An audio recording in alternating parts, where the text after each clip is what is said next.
In Chapter 3, we were introduced to the Smiling Critters, a line of toys made for children which would dispense different scents. However, with the Catnap toys dispensing the red smoke, kids were experiencing horrible nightmares, leading them to quickly take Catnap out of the lineup and off the shelves. However, parents across the country report their children experiencing strange and often violent nightmares. And beside them, their little, grinning Catnap doll. Now, with controversy growing, Playtime Co. has announced the recall of all Catnap toys from the Smiling Critters line. His image cleared from all promotional material. In Chapter 3, we see the bigger bodies version of Catnap in Dog Day, and a tape of Hoppy Hopscotch in Chapter 4. But also in Chapter 4, we were introduced to the Nightmare Critters. However, they don't really seem to have a story, but they're just there. And as far as we know, there aren't really any bigger bodies versions of the Nightmare Critters. But let's go over the differences between them. The Smiling Critters all possess good qualities, while the Nightmare Critters possess only bad qualities, with Dog Day being a ray of sunshine. Meanwhile, Icky Licky was known for being a poor sport. At first, you might think that they match each other in one-to-one relationships, like one of the Smiling Critters would be smart, and one of the Nightmare Critters would be dumb. But they don't seem to have this kind of correlation, and are just good and bad versions of animal toys. And although the Smiling Critters are supposed to be good, they still end up attacking us regardless. Because when we make it deeper into the school, eventually we come across Dog Day, who's literally being tortured. But before we can save him, a bunch of Smiling Critters come out and crawl inside Dog Day, most likely eating him alive and then taking over his body. Before his possession, he told us that Catnap tortured him for being a heretic of the prototype, and that all the Smiling Critters obey Catnap and the prototype in order to avoid torture and also receive food. And being motivated by fear and reward, all these little critters obey Catnap and the prototype no matter what they say. A myriad pairs of eyes are on you now. Watching, waiting, hungry. They want nothing more than to crawl beneath your skin and eat away at you bit by little bit. Fill what feels empty inside themselves. That thing. Catnap. The prototype is his god, and this is what he does to heretics. These little toys follow Catnap to avoid that very fate, and in return, they are fed.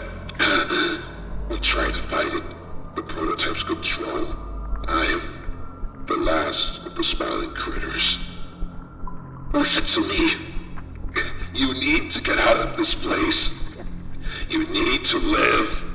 So if the Smiling Critters were obeying Catnap and the prototype, is it possible that the Nightmare Critters are doing the same thing? Well, let's think about this, because we've never actually seen the Smiling Critters in the same place as the Nightmare Critters. In Chapter 3, we only see the Smiling Critters in the bottom of the school, whereas in Chapter 4, we only see the Nightmare Critters scattered throughout the bottom of the factory. So this might actually mean that the Smiling Critters and the Nightmare Critters don't get along, which could have something to do with how they were created, because although they both serve the prototype, it seems that they naturally don't get along because they were created to be opposite of each other, which then begs the question, was there ever a war between these toys? Well, we do see a war painting in Safe Haven, but this doesn't seem to show any war between the Smiling Critters and the Nightmare Critters, but instead a war between the good toys that live in Safe Haven versus the bad toys who follow the prototype. And the reason I say this is because we see Kissy on the left and Boxy Boo and Pianosaurus on the right. But although this doesn't include the Smiling and Nightmare Critters, it does show that wars are possible in the factory. And so if the good toys and the bad toys had a war, then I don't see why the Smiling Critters and Nightmare Critters couldn't have had their own war, with the Smiling Critters gaining control over Playcare, or at least the school school and the nightmare critters gaining control of the underground. And although this is a cool theory, it's also possible that the prototype commanded them to be separate, and in reality they're just following orders rather than hating each other. Even though we don't see them together in the game, there is one place where you can see a nightmare critter and a smiling critter in the same place, which is in the chapter 4 teaser trailer. We see a Dog Day plush scavenging for food. Meanwhile, a Baba Chops lies in wait like a predator and eats Dog Day by going for his neck, which shows that even though they both may be under control of the prototype, they're willing to eat each other to survive. And because I've never seen a smiling critter eat a smiling critter, and I've never seen a nightmare critter eat a nightmare critter, then the teaser trailer might actually prove that there was some kind of feud or even war between them. But it gets even crazier, as each one of these critters, whether it be a smiling critter or nightmare critter, don't have an experiment number. And the reason I say this is because Playtime Co. most likely finished in the 1500s before the Hour of Joy. Meanwhile, we see like 10,000 of them all piled up in the entrance to the prison. So what in the world could they be if they weren't experiments? Obviously, toys don't just come to life for no reason, so what happened? Well, if we look at a note written by Harley Sawyer when he's talking about Boxy Boo, he says that with Boxy Boo being the first success of the Bigger Bodies initiative, it proves that they're no longer tied to the size or morphology of their previous test subjects, which means that the experiments before Boxy Boo were all forced to be the same size as they were before the experiment happened. So this shows that the smiling critters might not even be human at all, but could instead be rabid animals that do whatever they're told. However, with the smiling critters that we see in Safe Haven, they all seem to perfectly be human, yet they're also really tiny. Please,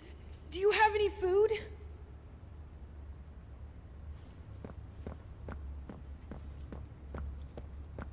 Won't last much longer.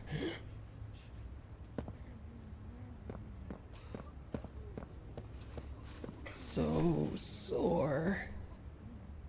Haven't been able to move for hours.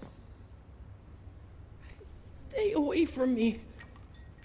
So are they made after the Bigger Bodies initiative, or could this be a plot hole? Honestly, I don't even know. But this might show that they're actually not animals, but people who went insane and now act like animals. Because if the Safe Haven toys act like humans, then it leads us to believe that the other toys, although evil, are still nonetheless human. And so it seems like the nightmare critters and smiling critters actually do have some kind of feud between each other, where they'll kill each other in order to survive. But what do you guys think? Let me know down in the comments. Thanks for watching, subscribe, and click on this video right here.